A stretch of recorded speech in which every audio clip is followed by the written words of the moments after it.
Welcome to the serve the Lord in the priests and prophets in the fight for Christ in the go to war for the straight soldiers in the go to ground for the all my brothers in the become a man in the follow orders in the gonna die for the gonna live for the change my life in the real niggas in the spread the truth in the stay flammable in the ISUPK. The Israelite School of Universal Practical Knowledge. Since 1969, we've been spreading the truth that blacks and Hispanics are the real Jews of the Bible. We are under Commander General Honor.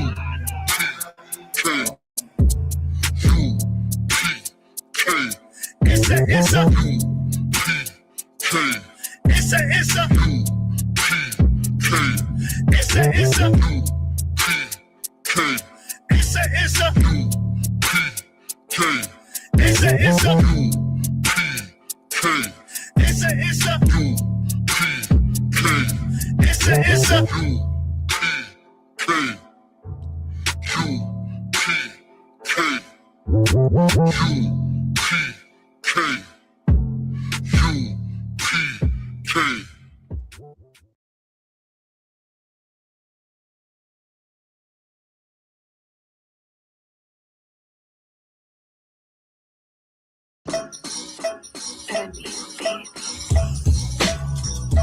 You a slave.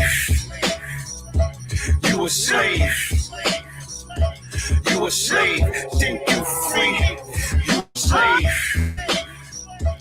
You a slave. You a slave.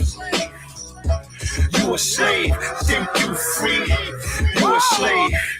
Go to the airport. You can't leave because you don't have a passport. You work so hard, but your checks get taxed. So for you, no fancy resorts.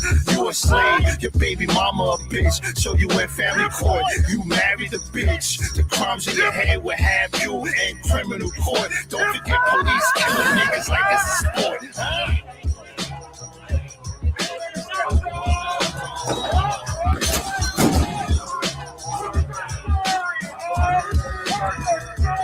You a slave.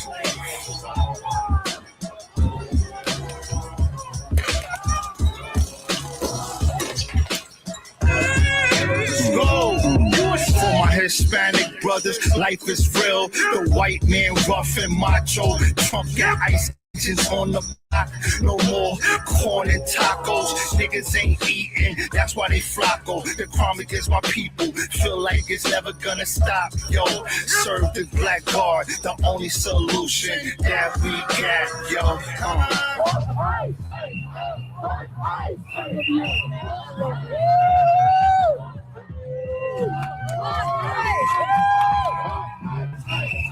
you a slave.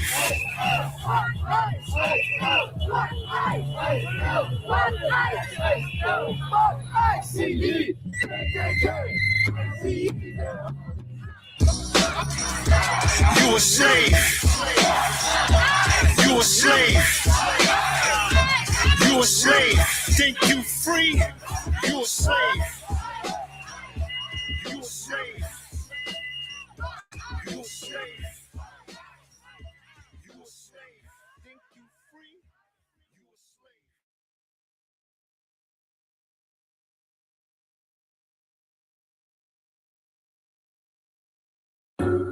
I see all the things that you went through. Bitch, I'm your blessing. You had a hard life and all that, but bitch, I'm your blessing. That's why the Lord sent me, mama. Cause bitch, I'm your blessing. Bitch, I'm your blessing. Bitch, I'm your blessing. You had a hard life and all that, but bitch, I'm your blessing. Bitch, I'm your blessing.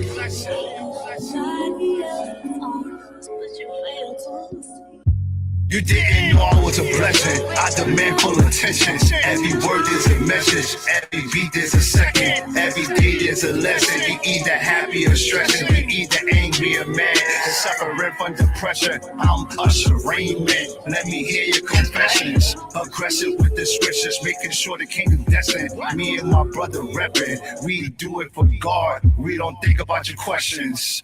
ISUPK. We so damn epic. My precepts are treacherous. For the record, you better record your records. Push through with epic. You see how I'm stepping? Big black boots, automatic weapons. Brooklyn, New York, but my name's not Stephen. I'm not Urkel, but I'm smooth like Stephen. All that fuck shit, we don't mess with. Never simping. I give my bitch a check-in.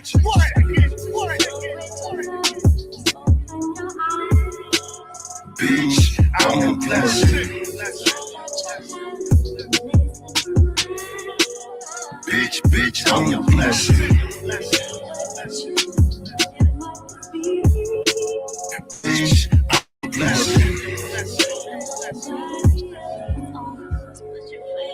Bitch, I'm your blessing. Bitch, I'm your blessing.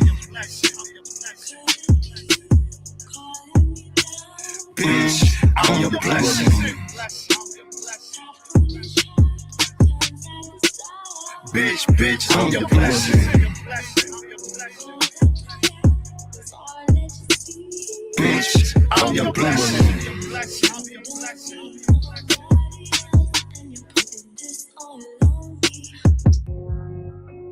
Could it be you calling me down? My foolish heart turns at the sound. All that I am is all that you see. You don't need nobody else.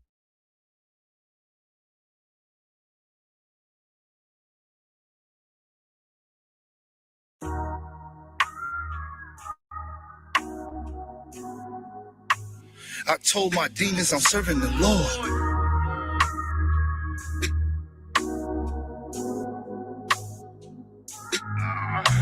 No crack cell, no eating octopus, calamari inside the cell. No weed smoking, no white bitches, deep throating. No more pills getting me open. No Dutch blunts keeping me floating. No coke cell, do the drugs in the ocean. No gang banging, kill a nigga for nothing. Come on, man. No big bad wolf huffing and puffing. Told my demons, demon time, stand for nothing. The Lord said, you the chosen. This the bomb, nigga, I need explosion. Pitfalls and pit stops. Came back, reinvent myself like I was in a drift shop. No more silver tops, silver pots, glass jaws, making that crack rock. Bigger shells, we got louder shots. UPK on every block, UPK on every block. You heard what I said? UPK on every block, block, block, block, block, block, block. UPK on every block. UPK on every block. I told my demons I'm serving the Lord. I told my demons I'm serving the Lord. I told my demons I'm serving the Lord. I told my demons I'm serving the Lord. told my demons I'm serving the Lord. I told my demons I'm serving the Lord. I told my demons I'm serving the Lord.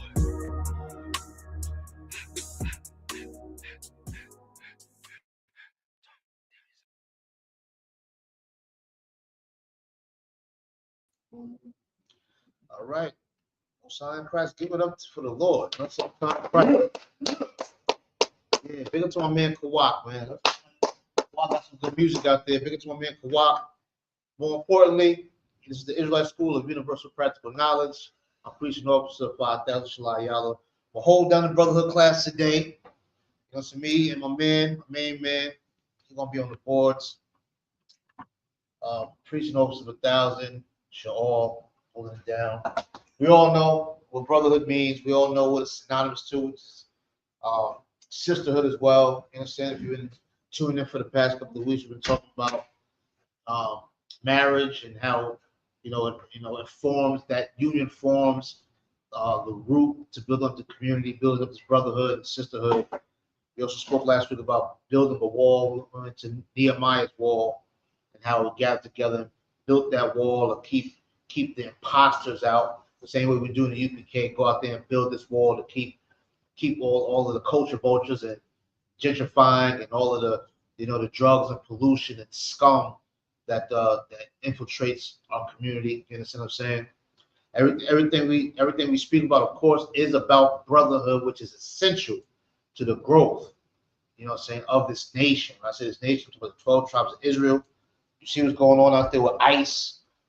You understand now America's being affected because they see their own being unalived, having their lives backspaced, the same way brothers and sisters have been going through for years and years and years. You understand what I'm saying? For many, many years, many moons, so many years, we forgot about most of the names that have been taken out, having their life backspaced by so-called authorities out here in the society, man. You understand? Once again, we don't mourn the unaliving of anybody. We just don't celebrate the unaliving of our enemies. You understand? We don't celebrate that, and we don't mourn it as well. We do mourn and shed tears and remember the brothers that were backspaced by this wicked society. This got caught up in this cesspool that we live in. You understand? So once again, we're going to be talking about brotherhood today, sisterhood. We're going to go into a few things, and we're going to make it quickly. Start a little late. Had some technical difficulties. Demons is always working. It's Passover time, and them demons is absolutely hungry, and they're looking for some prey. You understand? But it's not easy to be prey over here because that's not how we live our lives. So they're having a hard time. Can't stop the motion. You know what I'm saying? So with that being said, and you see the title of the class, it's called "Your Comfort Can Cause a Storm." You understand? And sometimes we get caught up in our comfort zones, and our comfort zones can affect other people. You understand? We have callings in our life. We have purpose in our life.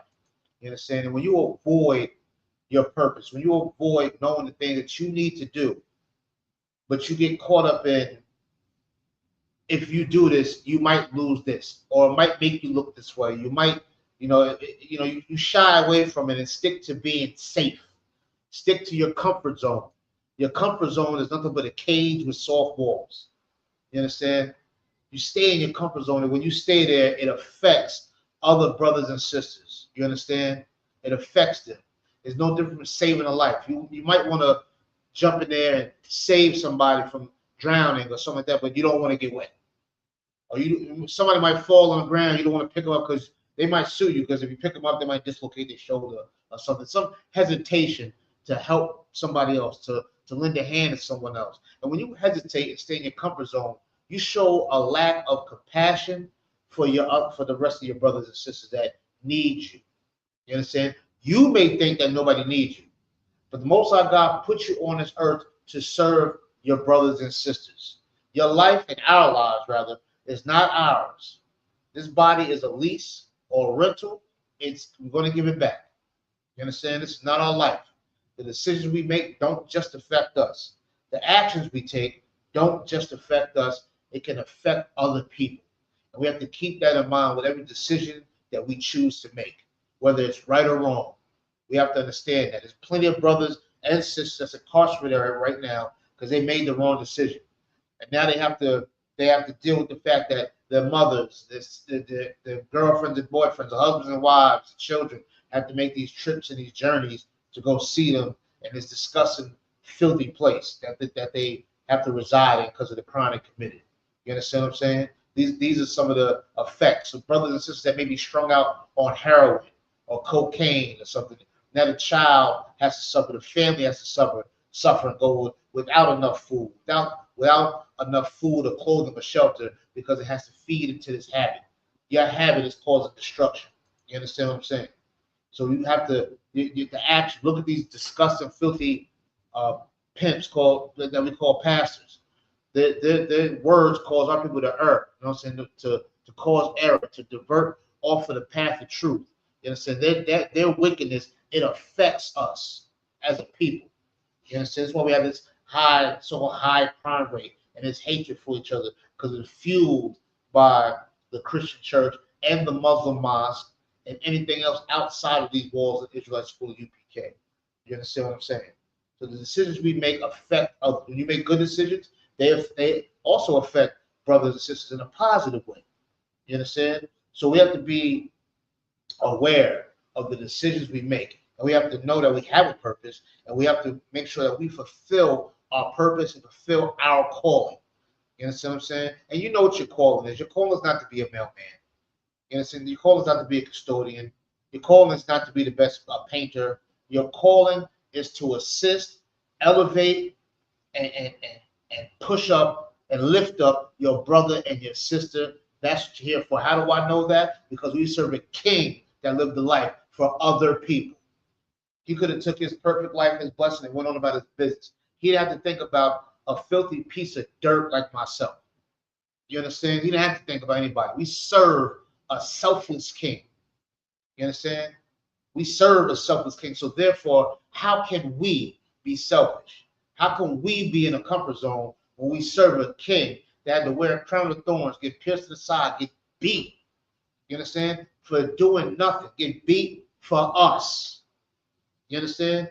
That still do wicked, that still have crazy thoughts, that still have grudges and all types of hatred and envy and jealousy and covetousness and all of this stuff we still have in us, smacking our king in the face when he lived a selfless life, removed himself from his comfort zone just so we can do the same thing he did. You understand? And we have to do the same thing that he did. Or what's the point of serving our king? What's the point? You understand? This is our purpose here. If you call yourself an Israelite, call yourself of the 12 tribes of Israel, it is your obligation to live a life for your brothers and sisters. It's an obligation. You understand? And if we had that attitude, it's a domino effect. If you think about other people will think about other people, and so forth and so on. But don't forget, somebody's also making a decision for you as well. We already know our king did, but someone else in the UPK, Commander Junior Hanna, is living a selfless life for other people. And it goes down from him to the generals, to the captains, to the officers, to the troopers. We follow the same scriptural blueprint that is left for us. You understand? He lives a life he could be totally selfish if he chooses to. You understand? He's totally selfish, but he chooses to live a life of being selfless, and that's what he's breeding and developing here in the Israelite School of UPK. You understand? We see it clear as day that is our obligation. You understand? So let's go into the scriptures real quick. I want to set off with First Maccabees real quick, chapter 3, which is one of my favorite chapters. I know whoever may be tuned in and frequently tunes in know I love First Maccabees chapter 3. I mean, damn it, I love it. I can't hide it. So I want to set it off with that. Please don't show all. Tell them where you at, read nice and loud, and let's get going. God, First Maccabees chapter 3, verse 58. And Judas said, arm yourselves and be valiant men, and see that ye be readiness against the morning. Now this is Judas Maccabees, one of the greatest warriors of all time. He's telling these valiant men to get ready. You understand? Load yourselves up. Get ready and be ready for battle in the morning time. Be ready for battle in the morning. This is what we did. He's warning them now. Get yourselves together mentally, physically, whatever you got to do. Get ready for the morning time. It's going down in the morning. Let's keep reading. But on God, that ye may fight. What? Fight. Lay down. Fight. Get an extra rest of sleep. Fight. Hit the snooze button. Fight. Cheerlead. Fight. Play pity pat. Fight. Go ahead. With these nations. We're going to fight against all these other nations. You understand? We're going to fight against all these other nations. The Hindu, we're going to go against them. The Buddhists, we're going to go against the Muslims, we're going to go against them. That Christianity, we're going to go against that. We're going to go against anything that's coming against the chosen people of God. We're going to go against it. We're going to fight. You understand? I know some of y'all might be thinking, well, should we get the guns and bullets and go out there like the new Black Panther Party is doing and go out there? As you can see, that's a waste of time and that's just for show. No, we don't have to do that. How we have to fight now is to unify. Right. First, he said, come together, these valid men. That's the first line of defense. And first, we got to come together. You understand? First, we got to come together and get ready for the fight. We're not even ready right now because we're too busy banging tambourines. Sister too busy with that big fruit basket on top of their head, gyrating and shaking and having orgasms in the front pew of the church. You know what I'm saying? We got to be too busy with it. We got too busy with brothers dyeing their beards orange and trying to be a damn Arab or whatever that garbage is. Right. We got we're not gathered, we're not together yet. We gotta focus on that first. And then when we do get it together, when we do come together like sinews and bring it all together, when we do that, now we can prepare ourselves to fight. You understand? Fight who? Not each other. No Bloods, no Crips, no Latin Kings, no Nietas, no GDs, no Vice Lords, or any other gang that's out there that's going against each other. That's of the same tribe going against each other. Not that garbage. We throw that in the trash and give it back to the oppressors. Give it back to the other nations. Give that garbage back to them. And we come together and forge together so we can fight against that filth. Fight against what's on the outside of the walls we built, like Nehemiah. We fight what's outside of them. Why? Because they're trying to infiltrate and come on in and destroy our wives and our families and our children and ourselves. You understand? Okay. And that you cannot be in a comfort zone for that. Get ready to be uncomfortable and go and fight against these nations. Keep going. That are assembled together against us to destroy us. Say it again. To destroy The us. Chinese folks are here making $15,000 a week on Chinese food because they want to do what? To destroy us. The Muslim mosques are set up all over the place. The Christian church all over the place. They're here to do what? To destroy us. They're here to destroy us. Go ahead. And our sanctuary. They want to destroy everything that we believe in. Anything that pertains to this truth that's waking our people up, they want to destroy us. You understand? Now, what should we do? Go ahead. Verse 59. Now, I want you to pay attention to this real quick. Go ahead. For it is better. It's what? Better. It's better to do this. Go ahead. For us to die. To do what? Die. To stay comfortable. Die. Be in your comfort zone. Die. Just get short to be selfish. Die. It's better to do what? Die. Go ahead. In battle. Go ahead. Than to behold the calamities. Then to watch the suffering. Go ahead. Of our people. And our It's sanctuary. better to die in battle. That's stepping out of your comfort zone. That's being selfless. You understand? Like our king. It's better to die in the battlefield than to sit and watch your brothers and sisters die of addiction, die from drive-bys, babies getting hit with bullets and everything else. You understand? It's better to die than to watch them get destroyed and brutalized and terrorized by police, by Ku Klux Klan, Aryan Nation, white knights, the Trumpsters, the Proud Boys, you name it. There's a whole bunch of Caucasian terrorists running around here. It's better to die on the battlefield. It's better to be unalive than to be comfortable. As per the scriptures, as per the records. All right? It's better to die than to watch your brother suffer. And the only way to have that mentality and to perform those actions is to get out of your comfort zone.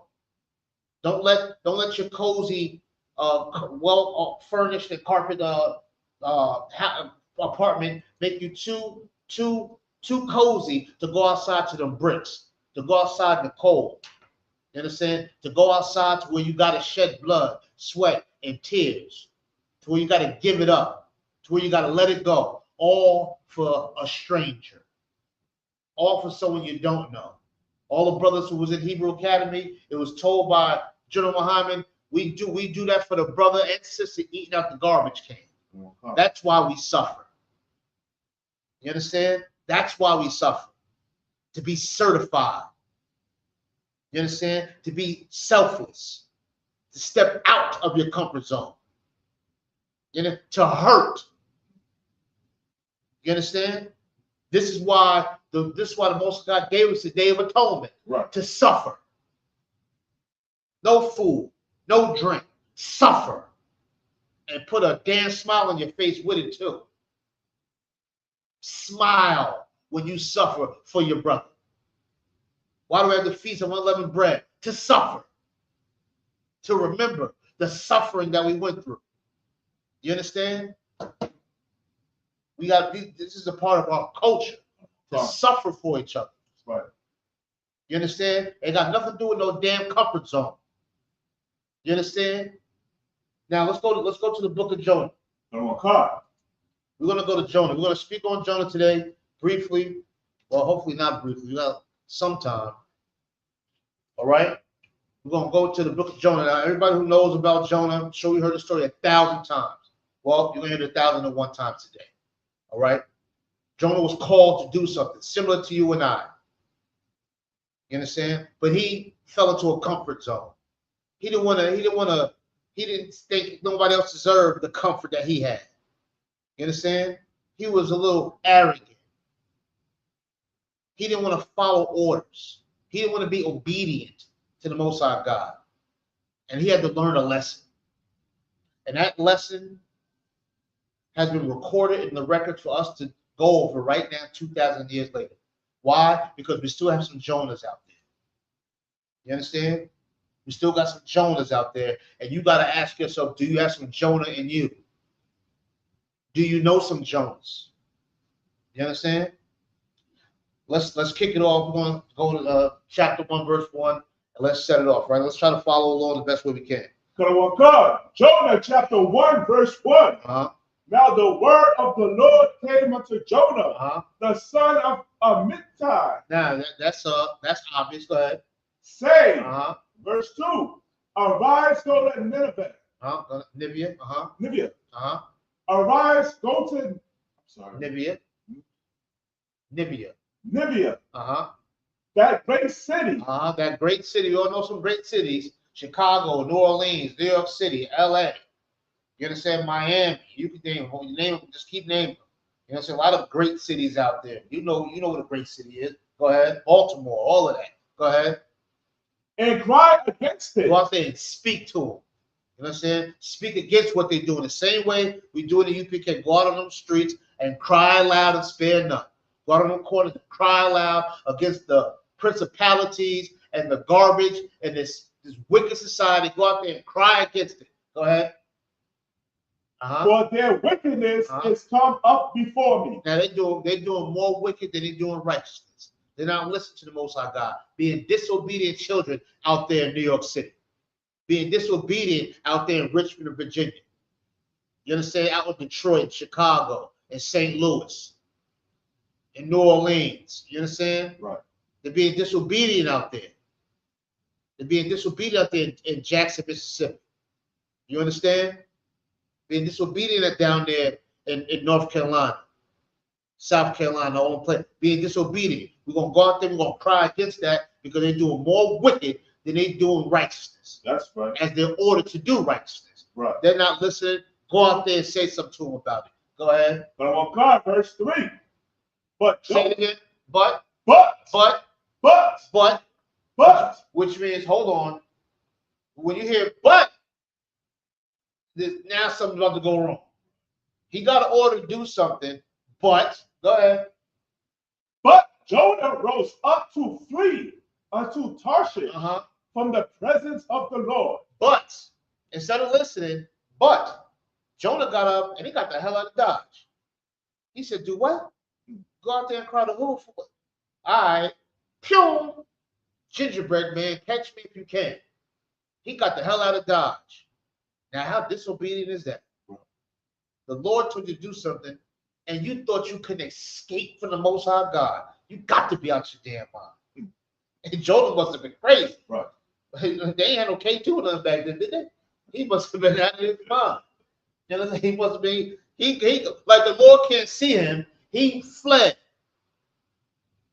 Like a lot of people did. Right. A lot of people fled from this truth. Couldn't take it. Took an oath, had an order, and fled. Right. Ran. Tucked the tail. Turned it to a cur. You understand? Go ahead. And went down to Joppa. And he found a ship going to Tarshish. He found a ship. A lot of people now, brothers running, sisters running, hop on an Amtrak, Greyhound, or Spirit. Yeah, I know you're flying Spirit too. Ain't no wrong with Spirit. Hopping on one of the Spirit flights to get the hell out of Dodge, running from your purpose. Some run from the family. You understand? Some run from being ashamed. Some run from responsibility. Some run from punishment. Some run out of fear. But it all boils down to running because you're selfish. Right. You said, damn that, I'm running for me. Go ahead. And he found a ship going to Tarshish. So he paid the fare thereof. Go ahead. And went down into it to go with them unto Tarshish. Yeah. From the presence of the Lord. Now he figured, I'm going to hide, get on the ship, I'm out of here. You understand? I'm running away. Running away from his purpose. Running away from what he's supposed to do because he's too into himself. It's going to make him uncomfortable to go talk to these people, to go out here. What they do something to me? Do they really deserve for me to go out there and talk to them? Why am I going out there to them? He's questioning the Lord. The same way you question the Lord. What you mean I can't eat pork? I can't get a shaper? Why not? Nigga, because the Lord said so. That's why. You know, we don't got to go through the digestive system and, well, to see the pig eats bones. And the Lord said don't do it, nigga. That's it. You understand? Keep running. Don't run. The Lord said a man can have more than one wife. You don't like it? Too bad. Take it with the Lord. Now your husband got another wife and you run. You understand? You can't run from the Lord. Right. You can't run from what he said and what he got branded and planted here on this earth. You can't run from these records. Ain't no need of running. That's it. Ain't no need of running. Your duty is to serve. That's right. You understand? It's to serve the Most High God. And the best way to serve him is to serve your brothers and sisters. That's right. He had an order to go and speak against his brothers and sisters, to shame them and admonish them, to go out there and do it. And he chose to stay to himself, to be comfortable and go on this ship and get the hell out of Dodge. The same way we run today, the same way we selfish today, the same way, nah, that's uncomfortable, I'm not doing that. It don't satisfy my scrotum. It don't satisfy my stomach. It don't make me high. It don't make me full. It don't make me weak in my knees. I'm not doing it. It don't satisfy me. Ain't nothing in it for me. Me. You understand? That nasty spirit that Jonah had. Now he got on this ship with other people. Right. Now he brought his wickedness to other people. The same way you doing wicked and you go to your grandma's house. Now the police got to kick in the door to come to you. Now you bring this wickedness over here. Now the problem comes over here. Now he brought this wickedness on this ship. Nobody got nothing to do with the trash that he just brought on this ship. Nobody knows about it. Not yet. Who knows about it though? The Most High God knows about it. And he's watching. Same way he's watching you and I. Keep going. Verse 4. But the Lord sent out a great wind He sent the great wind where? Go ahead. Into the sea. He sent the great wind out into the sea. A great wind, because the Lord got that power. Now he's about to shake things up a little bit. He's going to give he's going to give Jonah a reminder that I see you, I have the power, and I'm in control. You can run, but you can't hide. Right. You know that old saying. You can run, but you can't hide. That's right. You understand? And he's trying to do it. He's trying to run, but he can't hide from it. You know, he's running. Right? Now a wind is coming. And just remember, not only will Jonah feel that wind, who else is going to feel that wind? The innocent people on that ship. Right. Jonah's decision is about to affect innocent people that had nothing to do with this. You understand? Had nothing to do with it. Now he about to cause other people problems because of his decision, because his selfishness, because of his comfort zone. Well, let's see how comfortable he's going to be. Keep going. But on God. And there was a mighty tempest in the sea. A mighty storm in the sea. Can you imagine the waves crashing and smacking all up in the boat, water's getting all in the ship? You think you're about to drown. You don't know what the hell's going on. Now, when you run from the Lord, that's what happens. You run from the Lord, you might get cancer. Right. You might get high blood pressure, diabetes, cataracts, go blind, lose a limb, lose a child, lose a parent, be a paraplegic. Anything could happen. Any wind could come. Any storm could come since you run from the Lord, since you want to be so comfortable. You don't know what storm you're about to bring on yourself for being a selfish bastard, for wanting to be comfortable and cozy. What man want to be comfortable and cozy? It sounds moist. Right. Be comfortable and cozy. How you going to be hardcore and comfortable and cozy? What kind of shit, what kind of garbage is that? Don't even go together. Right. We're not comfortable and cozy in here. We all steer men. You understand? You're not comfortable and cozy. But your comfortable and coziness, guess what can happen? The Lord can make you very uncomfortable since you don't want to listen. Right. Since you think your comfort zone is something you built, the Lord can show you something different. He can put a storm in your life. And that storm in your life could affect other people. You selfish bastard. Keep going. So that the ship was like to be broken. Say it again. So that the ship was like to be broken. This is going to break. This is going to break the ship. People are going to drown because of you. People are going to drown because of your decision. You understand? You ever see the news of how a drunk driver kill a whole family? Right. And they're alive. They done broke their femur bone or something. Laid them in the hospital. Not remembering what the hell happened. A whole family died. The children and everybody else. Right. Because of your decision. Marijuana is legal now, so now you can smoke and do 85 miles an hour down the road. You understand? And then accidentally sideswipe somebody on the side of the road because you couldn't see him in the dark, and you hide. Now you just sideswipe them, and you decided to keep going so you won't get in trouble. You get caught, go to jail, they dead. Everybody's affected now because of your dumb ass. Right. You understand? Jonah didn't think about that. He just thought about his comfort zone. He thought about how comfortable he was going to be, how he's not listening to that. He's going to go over here and get on this ship. I'm going to tarnish. They got a bunch of women over there. They all voluptuous and beautiful. I can eat all the lamb I want. I'm cool. You know what I'm saying? I'm going over here to be comfortable. I'm not going over there with the mother niggas. Right. Shit, they getting high and overdosing and going to jail and being beat by police and the abortion rate is high and there's 64,000 missing beautiful black women and children out there. I'm not going out for what? Why would I go out there? I'm not going to a reservation. Ain't they living in abandoned cars and all of that? Why would I go talk to somebody who's sleeping in the staircase or sleeping underneath the train? Why would I go to somebody that's living in Tent City? Why would I go down on Kensington and all that in Philadelphia? Why would I go over there and talk to them heroin addicts? Them losers. Get a job. I'm going to tarnish. Well, I'm to be cozy at. That's not what the Lord told him to do. That's not what the Lord told us to do. Right. Keep reading. Verse 5. Then the mariners were afraid. They said, what the mariners are the men on the boat who work the ship.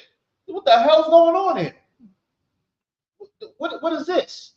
See, back then they didn't live by GPS and compasses and all of that. They lived by the Most High God. Right. If a storm is here, this is the Lord. Whether it's a physical storm or a storm in your comfortable life. You understand? Whether it's a storm in your comfortable life. You can't even sleep at night, you worrying so much. You wake up at 3 o'clock in the morning, tossing and turning. You can't even sleep. You're worried about this, worried about that. Can't even sleep good at night. Even when you sleep, your dreams is terrifying. Your dreams are terrorizing you. Right. You understand? You can't even sleep right. Wake up and can't even breathe right. Your asthma's all kicked in. Can't even breathe.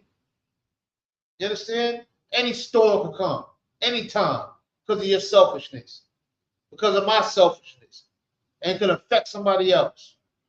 You understand what I'm saying? Oh, God. So men that was working the ship wondering what the hell is going on here. Keep going. But God, and cried every man unto his God. Did the what?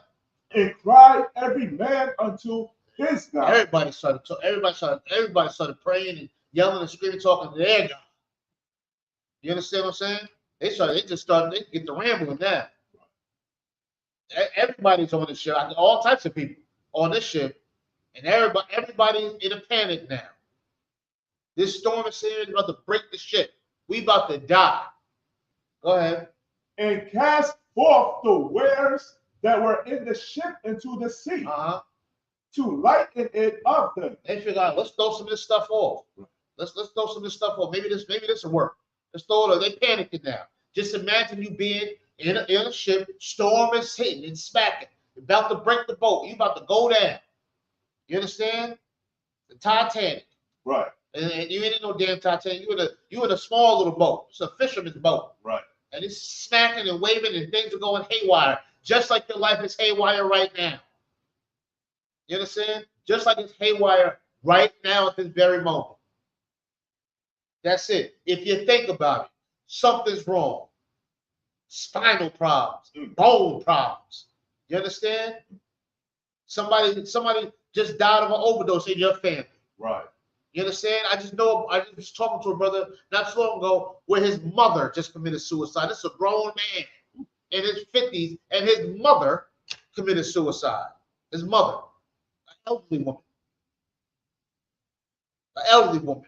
Why she committed suicide? Because her husband died from an overdose, and when they did the autopsy and all of that, come to find out her husband had AIDS. She didn't know. See, these are the things that's going on. This is real life. Right. That's real life. You understand? You want to see a reality show? Turn the TV off and look out your window. Right. Look out your window. Go for a walk around. Walk around a little bit. And you'll see pain, sorrow, misery, distress, destruction, waste. You'll see it. You understand? From the city to the field, you'll see it. Keep going. But Jonah was gone down into the sides of the ship, and he lied. It was fast asleep. I don't know what's going on over there. I don't know why the storm is going on over there. He's still not understanding that he's the problem. And a lot of brothers and sisters don't realize they're the problem because they're too deep in their addiction. You don't know this heroin is messing your family up. You don't know the liquor is messing you up. You don't know that. You're complete denier. You don't know why all these problems are occurring. You understand? I don't know what's going on. He's oblivious to what's going on, not knowing he's the problem. Keep going. But verse 6. So the shipmaster came to him and said unto him, What meanest thou, O sleeper? Yeah. Who are you? Everybody's going crazy. You sleeping. Hold on. This is looking kind of suspicious. Keep going. Arise. Call Upon thy God. Yeah. If so be that God will think upon us. Right. Talk to you. You so calm. Talk to your God because we going crazy. You so calm. Talk to your God then. You understand? Talk to your God. Go ahead. That we perish not. Pray to him that we do not die out here. That he don't unalive us. That he don't backspace our life. Go ahead. Go on, verse 7. That they said every one to his fellow, come and let us cast lots. Let's roll some dice. That's what lots is. Shake them up, shake them up, shake them up, shake them. Let's see what's going on. Let's cast these lots. Go ahead. That we may know for whose cause this evil we're gonna see who's bringing this evil. Go ahead. Is upon us. We're gonna see who's bringing this evil to us. There's somebody that's messed up in this house. No different between if the police kick in your grandma's door, grandma knows somebody's in this house doing something they ain't got no business doing. Right. Something happened. You understand? Once the storm comes, somebody knows something's wrong. You understand? When a mother goes inside her child's room and finds that child with a blue face, eyes rolling behind their head, and a bag of fentanyl in the room, she knows now that somebody caused this storm. Right. Somebody gave my child this fentanyl. My child was out there messing with somebody. Somebody caused this. You understand? Because someone's decisions can affect someone else. So when that storm comes, you're looking like, what the hell? What happened here? What just happened? How did my child get shot in the head as they're coming down the slide at the park? Right. Because someone else made a decision to fire guns at each other in a park trying to hit each other and hit my child. Right. Who did this? Somebody caused this. You understand? They was on Jonah's ass. Go ahead. So they cast lots, and a lot fell upon Jonah. They figured it out. It's the sleepy guy, the calm one over there. He's the one that fired these bullets into my child's head. He's the one that let my child overdose on his fentanyl. It's him. It's that guy over there who bring these crates of Uzis over here in the South Central, out in Richmond, California, Richmond, Virginia, out in Stockton, California, out in Albuquerque, and all over the place. He's the one bringing these Uzis in here, these bullets and things. This is the cause of the storm. Keep going. Go on, God. Verse 8. Then said they unto him, tell us, we pray thee, for whose cause this evil is upon us. What is thine occupation? What do you do? We on to you now. What do you do that caused this storm? What's your job? What do you do? Go ahead. And whence comest thou? Where'd you come from? Go ahead. What is thy country? What's your nationality? Go ahead. And of what people art thou? Yeah, what's your bloodline? Who are you? Tell us about yourself. We want to know, how in the hell did you cause this storm in my life? You were so calm, cool, and collected. Hold on. This storm's coming here. Why? You understand why is that? That's why there's a process of things. You better pay attention to who you're courting. Right. I'm talking about the world. I'm talking about the UPK. Right. You better be very careful who you mess with, young lady. That nigga beat the brakes off you. Knock the skin off your cheeks. Go ahead. It's like I had one. What you bringing out? It's so heavy. I was on my way to class, and I overheard this sister talking, obviously to a dude, saying, I will get my ex to shoot you. Everybody was looking at her. You understand what I'm saying? Okay. This is real life. You understand? You better be careful with what you're doing with people. You don't know what storm they're gonna bring in your life. Go ahead. And if I may, if she say something like that, obviously she's cheating on the dude. Still messing right. Obviously, he's still loving to go out there and pump a bullet into another brother over what this woman talking about, and she know it. Right. And she knows she do it. You understand? That's the kind of, see that? You see how that go? Didn't that happen to Junior? Didn't they stab Junior up in the Bronx? The young Dominican kid? Right. Stabbed him on camera. How many, 70-something times? 15 years old, murdered him because somebody said something? Right. You understand? Because somebody else's decision caused that boy his life. You understand what I'm saying? This is real life. Keep going. But on verse 9, and he said unto them, I am an Hebrew. Say it again. I am an Hebrew. He one of us. He a nigga. He's a Hebrew. Right. A black man, Latino man, Native American man. You understand? He said, that's who I am. Go ahead. And I fear the Lord. Go ahead. The God of heaven, Uh-huh. which hath made the sea and the dry land. Now, isn't he lying? He said, I fear the Lord. You can't. You wouldn't be on that ship. Right. You can't fear the Lord. You went against what he told you to do, what you knew you had to do. You can't fear the Lord and be comfortable. Right. You can't fear the Lord and stay in your comfort zone and be cozy. Living a life of serving the Lord and fearing the Lord is a very uncomfortable lifestyle. Right. And you gotta love it. You gotta be a fool to serve Christ. Be a fool for Christ, not cozy. You understand? Not with your robe on, playing "Let It Snow" and drinking hot chocolate. Right. I'm feeling cozy. You understand? This ain't a cozy lifestyle. This ain't that. He's lying. You don't fear the Lord. You want to get on that ship to get away from that. Right. If you feared the Lord, he would know, just like he said. He made the sea and the dry land. So where the hell you running to? You don't fear the Lord. You don't fear him enough to be out of your comfort zone. Right. Keep going. Verse 10. Uh-huh.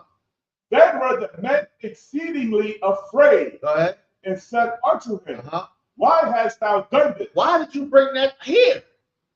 If you serve the Most High God and he causes these storms, what made you come over here with that? Why did you do that? You mess with him? Oh, man, why did you come here? They got more fear for the Lord than he do. Right. They wonder, why the hell did you do that? Go ahead. For the men knew that he fled from the presence of the Lord. Uh-huh. Because he had told them. He told them, I ran. Now they're looking like, what the hell? He told you to do something and you didn't do it? He just said he feared the Lord, didn't he? Right. And the Lord told him to do something and he ran. You understand? And they ran. And they got scared. Oh, dang. Now let's see if they feared the Lord. Go ahead. Oh, God, verse 11. Then said they to him, What shall we do unto thee, that the sea may be calm unto us? So at this point, what do we do now? Go ahead. For the sea rocked and was tempestuous. You understand? There's a tempest going. That means a storm. Right. Heavy storm. What's going on? The waves are crashing. They're coming into the boat, coming into the ship. It's about to break, about to go down. What do we do? Go ahead. Oh, God, verse 12. And he said unto them, Take me up and cast me forth into the sea. So shall the sea be calm unto you. For I know that my state, this great tempest, is upon you. Now he had a conscience now. Damn, I done messed up. Now I'm about to kill these people. You know what? Now it's starting to kick in. Just throw me in the water. Just throw me in there. You understand? Throw me in there. Get me up out of here. This is my fault. He's starting to have a conscience now. He's seeing his comfort zone is ruining other people's lives. And in ruining those lives, you know what's going to happen? It's going to ruin the lives of those that love them. And ruin the lives of those that love them. And ruin the lives of, it's going to be a domino effect he's causing. In order to stop this, throw me off. You understand? Throw me off. Let me be selfless for once in my life. Right. Let me have some compassion and some care and some charity for once. Throw me off. I deserve it. He took accountability. Go ahead. Verse 13. Nevertheless, the men rowed hard to bring it to the land, but they could not, for the sea rocked. It was tempestuous against them. Verse 14. Wherefore they cried unto the Lord and said, We beseech thee. We beg you. Go ahead. O Lord, we beseech thee, let us not perish for this man's life. Say it again. For this man's life. Don't let us die because of this man, because he made a mistake. You understand? Don't let us die. Everybody, you know the story of Rich Porter and Alpo and all of that, and how there was big drug kingpins in Harlem and all of that. Rich Porter was one of the biggest drug dealers in Harlem. Flashy, money. You understand? Made movies about him, documentaries, so on and so on. And all his flash, his glamour, his money, his cars, his women, his beautiful, comfortable lifestyle, they killed his little brother. Right. Excuse me. Unalived his little brother. Right. Backspace his little brother. Cut his finger off. Right. Nailed it to him. You understand? His little brother, 11 years old, didn't have nothing to do with it at all. Nothing. But his decision affected that young boy. Right. The death of that young boy affected his mother, affected his friends, affected his sisters, affected his aunts, affects us to this day. Right. Little boy. You understand? All because of the comfort of his brother. You understand? Keep going. But I'm gonna cut it. And lay not upon us innocent blood. This is innocent blood. Don't shed innocent blood. We didn't have nothing to do with this. You understand? We didn't have nothing to do with this. Go ahead. For thou, O Lord, hast done as it pleased thee. Go ahead. Verse 15. Uh-huh. So they took up Jonah and cast him forth into the sea. And the sea ceased from her raging. Right. They threw him over there, the seas calmed. They prayed to the Most High God. They feared him. They feared the Most High God. They brought that storm on there, and they felt that pain from that storm that they didn't cause. They had to cut him off now. You got to go. You know the old school. You got to get out this house. Right. You got to get out this house. You're bringing too much drama here. You got to go. And he had to go. He brought too many storms into their lives. You understand? And he had to go. And he went too. Go ahead. So we'll come, verse 16. Then the men feared the Lord exceedingly. Say it again. Then the men feared the Lord exceedingly. They were scared of the Lord exceedingly. Over and beyond. You know what I'm saying? Above. Exceedingly. They were scared of the Most High God. They seen him they caused a storm for one man being disobedient. And he was going to unalive. He was going to backspace everybody on the ship for this one man. They said, we can't mess with that power. That's a terrible power. Right. They feared him exceedingly at this point. You understand? At first, everybody prayed to their gods. Right. Oh, now they know it's one now. Right. It's one God. They feared the Lord. They didn't say nothing about their gods. They feared the Lord. They seen him cause the storm because of one man. I will backspace your entire life for one man because of his decision, because of what he did or what he did not do. You understand? That's the God we serve. You understand? And if you know that, then you should know whatever decision you make will affect the next person, whether you know them or not. And if you say, I don't give a damn about them, I'm going to get mine, like the oppressor does, and his comrades, you understand? And his puppies, them other nations, like other nations do, don't give a damn. Give me. I gotta get mine. You gotta get yours. The hell with you. Right. Didn't recently they said something about Tracy Morgan? Somebody asked him for some food or something, and all of that. He said that's not my problem. Right. And they said one story said it was a man that used to bully him. Right. So that nigga is almost 60 years old. He used to bully you. Right. Bully you. Wow. You understand? And he said, I ain't giving you nothing on my problem, it's your problem. Right. See, that is a problem in the community. That's a problem. You're holding a grudge for one, you greedy bastard. You almost died your damn self in that car accident, truck accident on the turnpike, I believe. Right. Where one of his friends got unalived.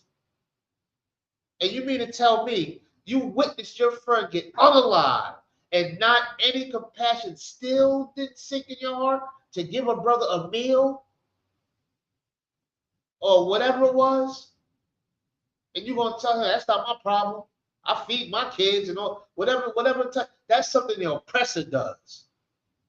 Did you see Donald Trump years ago when he was throwing paper towels at our Puerto Rican brothers and sisters? Sitting there throwing bounty at them, if it was bounty. Just throwing it at them. Still ain't got the electricity over there. See, that's the type of attitude the oppressor has. It's damn everybody else. I got to get mine. And that's the attitude we cannot have. The Lord is not having that. All you're going to do is cause a storm for other people because of your selfish ways. That's not the way to move a nation. That's not the way to raise up a nation, not to raise a family, not to be a husband, not to be a soldier, a warrior, a priest, a prophet. That's not the way. Right. To be a selfish bastard. I got to get mine. You understand? Our decisions affect other people. Our disobedience to the Most High God affects other people, and he will show you how severe he can be. He will cause a storm in your life that will take the life of your children in your face, right, of your mother, of your beloved. You understand? You love your cat? Well, you better listen to the Lord, or he will delete all 9 lives. Right. You understand? The Lord don't play that. You're gonna be obedient. You know why? Because your obedience to him may save the life of another brother or another sister. And when I say another brother, I'm talking about a baby on up to the oldest nigga on earth. You understand? Obedience to the Most High God. Get out of your comfort zone. You cannot fear the Lord. You cannot fear the Lord and be comfortable. It don't make sense. We're not here on this earth to be comfortable. You understand? We're not here to be comfortable. There's no such thing as comfortable. It don't exist. You understand? You can get through the day. You understand? You can coast through the day. You might have a good night. But comfortability, it's not even real. You understand? To be comfortable. What does that mean? Right now in New York, it's piles of snow outside. Here, somewhere else in the world right now, it's hot as hell. They wish it was snow or rain or something. Ain't no such thing as comfortable. You understand?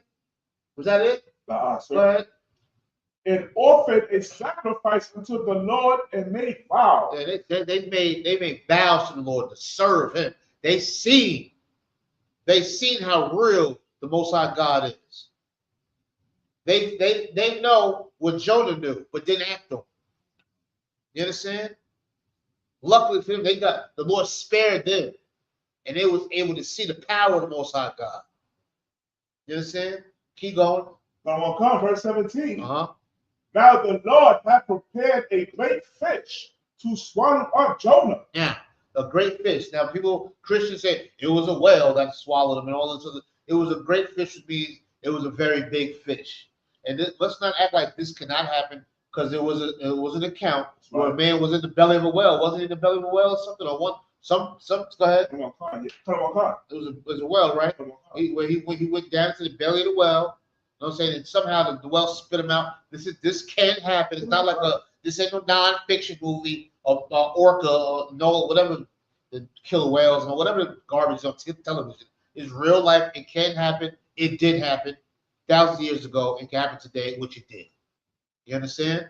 So a great fish swallowed him up. Now he's going to be in his discomfort zone now. Right. Now it's just him being uncomfortable now. Now it's not affecting him at this moment. Now he's going to be in the belly of a great fish, just like we are. In the belly of debt, in the belly of loneliness, in the belly of depression, in the belly of misery, in the belly of hopelessness, in the belly of insecurity, in the belly of addiction, in the belly of fear, in the belly of oppression. You understand? In that belly. You understand? Keep going to chapter 2, please. We're going to keep going with Jonah. We're going to stay in Jonah. I'm going to finish off 17. Yeah, please, go ahead. And Jonah was in the belly of the fish 3 days and 3 nights. He's going to suffer for a little while. He's going to learn this lesson for being disobedient. He's going to learn a lesson for affecting other brothers and sisters, just giving them that trauma. You understand? Even though they made it out and they know who God is, they know who to serve now. You understand? But for causing that trauma, the Lord didn't tell him to do that. You understand? Now he's going to suffer alone. Keep going. Jonah chapter 2, verse 1. Then Jonah prayed unto the Lord, his God, out of the fish's belly. Verse 2. He wants to get out. Now he's praying to us like, God, get me out of this jam. Now he's jammed up. You understand? No difference from some brother or sister doing something they got no business doing. People come and take their children. People come and raid the house. All this. Now you're sitting in this cell, or sitting in this crack motel, or sitting in the trap house, the crack house, or somewhere in the staircase, somewhere by yourself, miserable. All the heroin's gone, all the crack's gone, all the liquor's gone, everything's gone. You're by yourself. Now you're crying. Now you're confused. Now you don't know what to do. Now you're hungry. Now you want to talk to the Most High God after all of the selfishness you just did. You understand? Now he want to cry to the Most High God. Show you how merciful our God is. You understand? Go ahead. Verse 2. And said, I cried by reason of my affliction unto the Lord. And he heard me. Out of the belly of hell cried I. And thou heardest my voice. The Most High God still heard his voice. After being disobedient, after him being selfish, after him wanting to be in his comfort zone, after him having no compassion, no empathy, no nothing, after him having all that, the Most High God still listened to his dirty ass. The same way he listens to our dirty selves. Right. When we don't deserve it. When we caused it. When we did it. No, it ain't, man, life being hard on me, man. You got no luck, man. No. Hold on now. We done made some decisions. We done made some selfish decisions. And now we got to lay in the bed that we made. You understand? That's the way it is. Right. The Lord told us to do one thing, we decided to do another. You understand? And guess what? He still listened. The Lord still heard him. Keep going. Verse 3. For thou hadst cast me into the deep, and the midst of the seas, and the floods compassed me about. So love was all the blood, all around, water, all around. Excuse me, go ahead. Or thy billows and thy waves passed over me. Yeah, now he's just in the midst of this storm. He's in the midst of this water. You understand? Swishing around. You understand? Now all of the problems, everything's coming his way. Now all of the problems. This is when you are by yourself at night and you cry yourself to sleep. This is when you toss and turn because you're worrying so much. You understand? This is when you can't even watch TV, you can't eat enough. Now you just don't got no appetite now because you are so stressed out. You're so messed up in your head now. Now here you go, suffering by yourself. Suicide starts coming across your mind. Homicide starts coming across your mind. You understand? Jealousy is there. Envy is there. Them demons is lurking and playing around in your brain, trying to make you do something. Some people sit and cut themselves. You understand? Some people sit there and punch brick walls until their knuckles bleed. Some people bang their head up against the wall. Some people pull their hair out. You understand? So many things now, it's all bothering them. Now it's all coming to a head right now by itself. The same way it does with brothers and sisters now. Keep going. From God, verse 4. Then I said, I am cast out of thy sight. Yet I will look again to thy holy temple. Now he's still begging Most High God. Go ahead. Verse 5. The waters compass me about, even to the soul. The depth closed me round about. The weeds were trapped about my head. Now, he's still just talking about his condition. Go ahead. The weeds were wrapped about my head. Just think about it. Now he's the thing wrapped around and saying, "This is the." You know, people say, "I just can't get my mind around it. I can't. I just." Now he's in a state of confusion. The same way we are as a people now. You understand? The same way our comfort zones and our selfishness brought us to something we just can't even wrap our minds around. We can't even understand, how do we get here? Right. What happened? What did I do wrong? You know what you did wrong. We know what we did wrong. We're not serving Most High God the way we should. You understand? We don't go to him and him alone. We decide to backbite. We decide to gossip. We decide to make up things and rumors about it. You know she a hoe, right? How you know she? Because she went to lunch with John. How you know they did something? I just know the hoe. You're just little nicking, picking, and just oppressive stuff. Right. You understand? Stuff that is not Israel. Something that's not our style. You understand? Just confusion. Brain fog. You understand? Just don't understand it. Drop that to verse 10. But on God, verse 10. Hold on, I'm sorry. Go back to the first second. Hold on. No, you're too far. Go back down. See, 8. Verse 8. Yeah, go to verse 8. God, verse 8. They that observe lying, vanities forsake their own mercy. Yeah, they observe lying vanities, things that don't mean a damn thing, don't mean nothing. And this is how you get caught up in your comfort zone, because you think you got your car, which when you pull off the lot lose value anyway. You know, if you ever see somebody really into their car, it's 2026 and they got a 2006 Honda Accord. Not knocking it, that's your thing, good. But who gives a damn about a car? You can crash that and it can be gone. It means nothing. Your house can burn down. It means nothing. Right. Your clothes can be ripped and torn. It means nothing. Lying vanities that have you in your comfort zone. You understand? You might even think you can fight. You might know Taekwondo or Jiu-Jitsu or Kung Fu or whatever it is. Got you in the comfort zone thinking you can whoop all types of ass. You understand? Don't mean a dance vanity. Don't mean nothing. You understand? These lying vanities is the reason why we get caught up in our comfort zones. When we feel like, now I got to listen to the Lord. I could do that tomorrow. He'll understand. What do Christians push? The Lord knows my heart. He know my heart. Which gives you space to do whatever the hell you want. Right. He know my heart. Can you imagine that? He know my heart. Can you imagine your 11-year-old daughter going to the store to get something, and some maniac abducts her and sexually assaults her viciously and busts her all wide open, blood all over the place? Can you imagine them saying, "Listen, I know I sexually assaulted your daughter and beat her, but God knows my heart."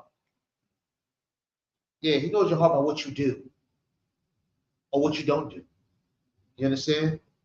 He know my heart. That's where Christianity destroys us. Right. You understand? That's because Christianity puts you in the comfort zone. And you know what that comfort zone does? Affects other people. Right. You understand? Keep going. Come on, God, verse 9. But I will sacrifice unto thee with the voice of thanksgiving. I will pay that I have vowed. Salvation is of the Lord. Is that the last? Go ahead. Verse 10. And the Lord spake unto the fish, and it vomited out Jonah upon the dry land. Now, let's listen to this. He got spit out. But what made Jonah fear the Lord? What made him turn to the Lord? What made him turn to the Lord? What made him do that? What made him do that? He's still selfish. Right. What made him turn to the Lord? Because he was in the bind because he was in trouble. That made him turn to the Lord. Now he wanted to cry to the Most High God. Now he wanted to pay. Now he recognized God's authority after he done did something wrong. It ain't no difference between someone getting ready for court. Lord, get me through this. If I can do this one more time, Lord, I'm going to serve you. I pray. I'm going to, Lord, with, and all of that. Kissing the cross and all of that. As soon as you get out of the jam, the hell with the Most High God, back to getting high, back to getting this money, back to stealing, back to sleeping with another man's woman, or a woman cheating on her man, whatever the case, back to the wickedness. You know what I'm saying? Jonah bowed down and to the Most High God and remembered his authority because of his uncomfortability. Because he was out of pocket. He wasn't feeling right. Let's go to chapter 3. We're going to speed through this the best way we can. Oh, God. We got a few minutes left. You understand? Now, Lord spit him out. We're going to go to chapter 3. I want you to remember, this is all about Jonah being in his comfort zone, how it affects other people, and how he is selfish as hell. He's supposed to go to Nineveh to cry against the wickedness that's there. He decided not to do that, to be comfortable. He was coming for a minute until that storm came and they threw him off the damn ship, and now he's suffering in the belly of the big fish. Now he's crying for Most High God because he's in trouble, because he wants mercy. You understand? The Lord sent him to a place to give them mercy. He didn't want to give them no mercy, but now he jammed up. Now he wants mercy. See how selfish that is? You got to check yourself and see if any of this selfishness lies in you. You cry to the Lord when you in trouble, when things ain't working right, when you ain't cozy no more, when you ain't comfortable no more. You understand? Now you cry to the Most High God. Now you fear him. Now you understand. Now you want to roll with him, man. Right. Now listen this time, Lord. Just get me out of this. Help me. You understand? That's some selfish garbage. That is the furthest thing away from brotherhood. The furthest thing away from it. You understand? The furthest thing away from brotherhood and sisterhood. That's selfish. You don't give a damn about nobody else, but when you get jammed up, now you want to pray to the Most High God. Now you're obedient. Let's read chapter 3. Let's start at verse 1. God, Jonah chapter 3, verse 1. And the word of the Lord came unto Jonah the second time. What? Say when? The second time. And he's going to say again. When he says it the second time, what is that? That displays the Lord's mercy. Right. Now I'm going to tell you again. I told you once, you didn't listen. Now I'm going to tell you again. He's still showing mercy. When Jonah did not deserve it, he still showed him mercy. Because he's teaching him a lesson. The same way he's teaching you a lesson. When you're doing that wickedness, and as a people, when we're doing this wickedness, and we get a chance to wake up again in the morning, God's giving you another time to get it right. Right. Some mercy, some grace, time to get it right. Or a storm will come. Or you'll be in the belly of that big fish. It will come. It will happen. You understand? Keep going. Now, God, verse 2. Arise, go unto Nineveh, that great city, and preach. And do what? And preach. Say it again. And preach. And stay in your comfort zone. And preach. Go ahead. Unto it. The preaching that I bid thee. Now you go out there and you preach to them. And preach what I'm telling you to preach. You go and do that. This is the second time. Go ahead. Verse 3. So Jonah arose and went unto Nineveh according to the word of the Lord. Now Nineveh was an exceeding great city of 3 days' journey. Go ahead. He had to go. It took him time to get there. He's on his way there now. Go ahead. Verse 4. And Jonah began to enter into the city a day's journey. And he cried and said, yet 40 days, and Nineveh shall be overthrown. Now he said in 40 days, Nineveh is going to be overthrown. In 40 days. He's telling them this. You understand? He's telling them this. He's doing exactly what the Lord told him to do. All right? Go ahead. Okay, verse 5. So the people of Libya believed God and proclaimed a fast and put on sackcloth from the greatest of them even to the least of them. Go ahead. Verse 6. For word came unto the king of Libya, and he arose from his throne, and he said, Slacken, and he laid his robe from him, and covered him with sackcloth, and sat in ashes. Now they're starting to repent. They're starting to get they in disarray right now. You understand? Right. This prophet just came and said, we must be overthrown in 40 days. Right. Now hold on. Now they got to get it together. They're scrambling. Right. Worried now.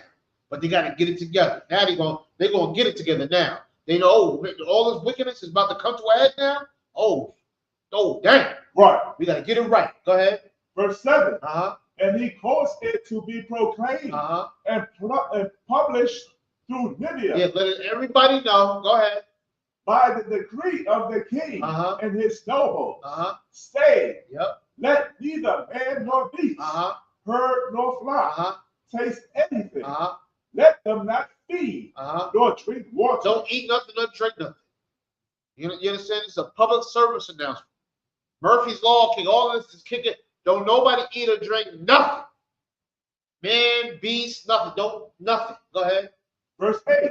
But let men and beasts be covered with sackcloth and cry mightily unto God. Even the beast. Tell your cow to move to the Most High God. Right. Let your cats meow, let your dogs bark to the Most High. You got to be scared as hell to tell your pit bull that you better go over there and pray. Right. I don't bark or something. You do what you're going to do. I'm over my point. You do what you're going to do. They worry now. Right. Rightfully so. You understand? Go ahead. Yea, let them turn every one from his evil way. Stop doing all that garbage was doing. Put the white women away. Put the pork away. Throw them shrimp out. Dump the weed. Get rid of it. You understand what I'm saying? Right. That's it. Gather all the syringes and all of that. Get rid of it. The heroin, get rid of it. Burn down an abortion clinic. Get out of here. You understand? All of this wickedness we doing. That's it. Tell the city girls it's over. Tell the hot girls it's cold. To get them out, let's stop it. You know what I'm saying? That's it. Tell the Bloods and Crips to put on all black and let's get it going. That's right. It. Turn away from the wickedness. Go ahead. And from the violence, put the guns away. Stop pointing at each other. Put it all away. No more stabbing. No more shooting. No more selling drugs. No more none of that. Go ahead. That is in their hand. Go ahead. Verse 9. Who can tell if God will turn and repent? Go ahead. And turn away from his fierce anger, that we perish not. Now, who knows what's going to happen? Well, all I know is we got to turn away from this garbage. Turn away from the filth. Tell New York City to turn away from it. Tell LA to turn away from it. Tell Miami to turn away from it. You understand? Tell Denver. Tell Chicago. Tell Detroit. Tell St. Louis. Tell Boston. Tell Philly. You understand? Tell them all. Tell Atlanta. Tell all of them. Turn away. Go ahead. Go on, God, verse 10. And God saw their work. He see that they was turned away. Go ahead. And they turned from their evil way. And God repented of the evil that he had said that he would do unto them. And he did it not. Now he said, I'm going to kill you in 40 days. He told Jonah to go and say that. But kill you in 40 days. And what did they do? They got scared to death. And you know what they did? They turned to the Most High God. Right. They were scared. And they turned to the Most High God. And the Most High God repented their evil. Right. You understand? He forgave them for their evil because they turned away. The same way a time limit was on my life, your life, and we were going to die. And we had to put on the sackcloth and put in ashes and serve the Most High God and turn away from our evil. And we came into the UPK. Right. The world didn't blow up. Not yet. But goddamn, we were so scared, we changed our lives. Brothers put on all black, said Khan one Khan, God order, learn how to serve the Most High God, really fear the Most High God, and live a life that's for their brother and for their sister. They go and cry loud. They go out to the streets. They go to all the Libyans in the world. You understand? We go out there and cry to them and let them know the time is coming.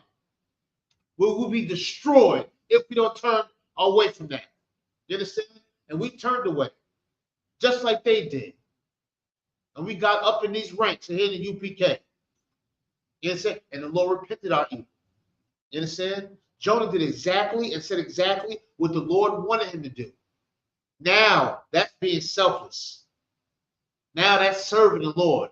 Now that's going and risking your life on the battlefield so you won't see the calamities or the afflictions or the problems of your brothers and sisters. Right. You understand? Keep going. Come on, God. Jonah chapter 4, verse 1. Go ahead. But it displeased Jonah exceedingly, and he was very angry. He was angry. Here go the selfishness again. Why was Jonah angry? Because he went there and said something. Oh, y'all gonna die in 40 days. Right. And the Lord had other plans. You see, you do what the Lord tell you to do, nigga. Right. You don't got to, it don't matter. You do what he told you to do. He's so selfish. Well, hold on. I went out there and said that and it didn't happen. Right. Man, please, now he's now pissed off. Why would you have me saying that? Why would you have me out there doing that? You understand? And let me tell you this. I had somebody, a wise man whose feet I said and told me this. You know, that's the kind of attitude. Don't be scared to go out there and teach and speak for the Most High God. Just because you can't read that well, you think you got a stutter, a speech impediment, you don't speak loud enough, you think somebody's going to make fun of you. It ain't about you. It's about you going out and doing what the Lord told you to do. God. You just do it. That's it. He gave you your tongue and your teeth and everything else. Who are you to say what should come out of it when he told you to go speak? Who are you? You understand? You don't have no life. You serve the Most High God. That's your life. He gives you life. Right. He gives it to you the way he feels you should have it. Not the way you think. Right. Not the way you feel. Your comfort zone, how dare you even think you have it? Right. Who the hell are you? Who the hell am I? I'm just another dirty nigga in Libya. Right. And that had to repent from his evil. You understand? And you had to watch that Jonah spirit to where I said it, and why would I say something like that? And now they ain't listening. Now they gonna think something wrong with me now. Right. They thought something was wrong with your dumb ass when you didn't listen. Didn't you see how they were scared? Like, why would you? Didn't you see on the ship that said, why would you run from him? Throw him over there. Right. They already thought you was crazy when you didn't do what the Lord said. And now you did it, and now you mad? This is a hell of a spirit to have. Selfish. Instead of being happy that the brothers and the sisters turned their lives around. Right. To be happy you went out there. The hell what you said was wrong. What you said was right, even if it was wrong. Yes. Because the Lord told you to do it. And you saved your brothers and sisters by listening to what the Lord said. Not by what you said. Right. If you had it your way, your punk ass would be sitting with somewhere, keeping it to yourself and letting everybody die because you don't want to look like a fool or sound like a fool or be proven wrong. You want to stay in your comfort zone. That's some soft stuff. That's soft. You understand? And that goes for men and women. You understand? Keep going. Come on, God, verse 2. And he prayed unto the Lord and said, I pray thee, O Lord, was not this my saying when I was yet in my country? Therefore I fled before unto Tarshish, for I knew that thou art a gracious God and merciful, slow to anger, and of great kindness, and repentest thee of evil. Verse 3. Now listen to verse 3. Go ahead. Therefore now, O Lord, take, I beseech thee, my life from me.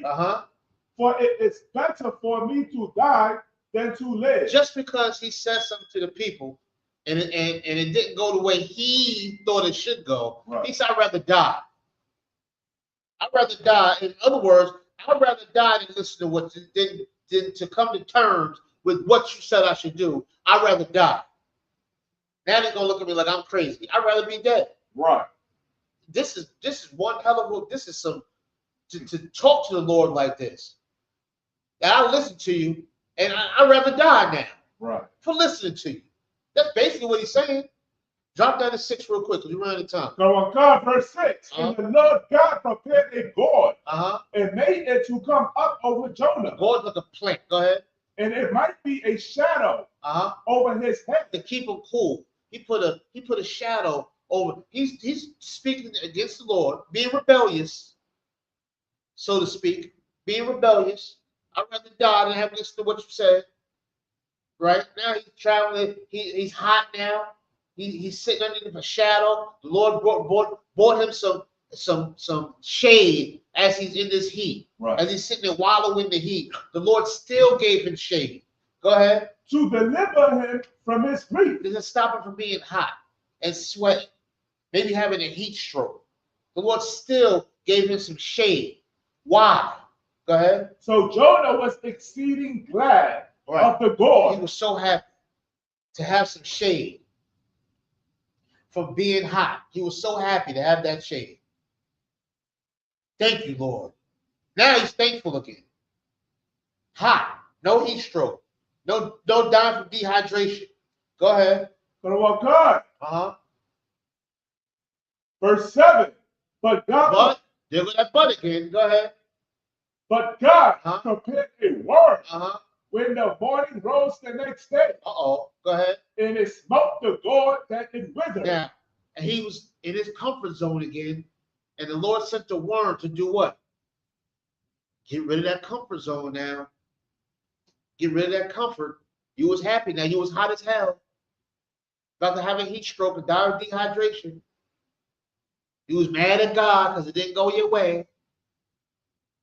You understand? Then you was back with it when he gave you that shade. Now he took the shade away from you. Right. Go ahead. Verse 8. And it came to pass when the sun did arise that God prepared a vehement east wind. And the sun beat upon the head of Jonah. And he fainted. Now he fainted. That Lord brought that heat back on him again. Go ahead. And wished in himself to die. Now he want to die again. He's up and down. Things ain't going his way. When he's in a bad situation, he loves the Lord. When he does the Lord say it don't go his way, and he doesn't think it should go his way, now he want to die. Right. He got the shade, now he's cool, back on the Lord. Now he's back, I want to die again. This ain't right. Just listen to this selfish spirit. Right. Go ahead. And said, it is better for me to die than to live. I'd rather die than be hot. Go ahead. Verse 9. And God said to Jonah, doest thou well to be angry for the gourd? Oh, you mad because I took away the shade? Go ahead.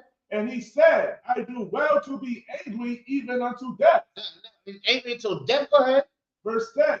Then said the Lord, thou hast had pity on the gourd. Yeah, go ahead. Now, what does that mean? You upset because he took the shade away. You upset at the gourd now for going away. Right. Go ahead. For which thou hast not labored. You didn't even earn that. You didn't earn that shade. I gave you that shade. And now you're mad that it's going. Go ahead. Neither made it grow. You didn't even help it grow. You didn't plant that. That's on me. I did that. Go ahead. Which came up in a night. And it's like it perished in a night. I made it in the night and I took it away in the night. I gave it and I took it. Go ahead. Verse 11. And should not I spare Libya, that great city? Well, should not spare, if I could spare you and you don't deserve it, if I should give you shade from a heat stroke, from dehydration, I can give it to you and you didn't earn it, but I gave it to you. Don't you think your brothers and sisters should earn some shade and they didn't deserve it either? Don't you think Libya should be shadowed or cooled down from their depression, right, from their affliction, from their drug overdosing, from their AIDS, from their abortions, from the cop killings? Right. Shouldn't they have shade? That's right. Shouldn't they? No, he thinking in his mind, his comfort zone. But what about your brothers? Don't they deserve the same shade that you didn't deserve? You didn't listen either. You didn't do it either. Right. Don't you think that they deserve it just like you? You better check your spirit. You understand? Go ahead. Wherein are more than 6,000 persons. Those are 1,000 people. Those are thousands of people out there. Thousands of people. That I'm gonna give them shade and you mad, and you one person. And I'm gonna cover you when you don't deserve it. I had mercy on you numerous times, and you didn't deserve it. And I can't do it for the next brother or the next sister. You understand? Go ahead. That cannot discern between their right hand and their left hand, and also much cattle. Now, I can't. They so confused and messed up, and I shouldn't help them. You understand? Now we up on the time now. I'm sorry, y'all. We gotta end it right there. All right. Don't be a selfish bastard. Care for your brother. The same way the Most High God winked at your ignorance, had mercy on you, gave you shade in the heat when you did not deserve it. You make sure you make the right decisions for the brothers and sisters out there that may not deserve it. But you pray that the Most High God give them the same shade that he gave you. Make the right decisions. All right? I'm Priest Officer Shalai Yala of the Israelite School of Universal Practical Knowledge, and with my main man, Priest Officer Thousand Sha'al. You understand? We are here. Make sure that you love your brother and sister and make sure you make the right decisions. It's not just about you, it's about us. Let's come together, keep this brother and sister strong, provoke the Most High God to send his death angels to this filthy cesspool we live in and destroy it. You understand? All right, with that, y'all, I say peace, bigger to my man Kawak. We're going to end it with Kawak. And Kawak's going to give y'all some good advice in this song. Y'all pay attention and pay your time. Yes. Big up Kawak. Shalom, Israel.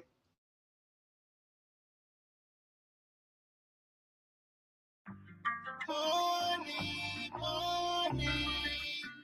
It's for the Lord. Money.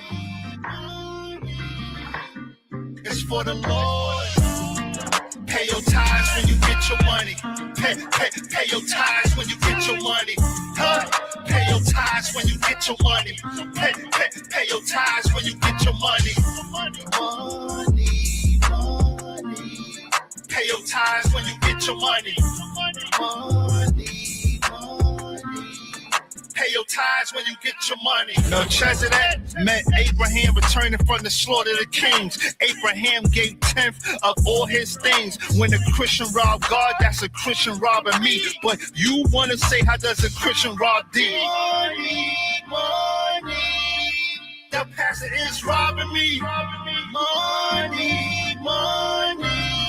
The Christian pastor is robbing me. Bring me your tithes inside the storehouse, so it could be me and every UPK house. ISUPK, the stone commander general, is the pillar for the Lord's house. If you don't know the Bible, you won't understand what I'm talking about. And that right there might be bad for you. But listen, this is something ye can do. Honor the Lord with substance and give him your first fruits. Give and watch it come right back to you. Endure to the ending in this truth. Cause nobody is saved till Christ come back. The pastor lie about you being saved just to get that stack. Evil ass pastor. That's all he's for, the money, man. You understand? Come on, let's get it. Pay your tithes when you get your money. Pay your tithes when you get your money. What? Pay your tithes when you get your money. Pay your tithes when you get your money. Money. Pay your tithes when you get your money. Money. Pay your tithes when you get your money. Tithes when you get your money. Tithes when you get your money. Tithes when you get your money. Pay your tithes when you get your money.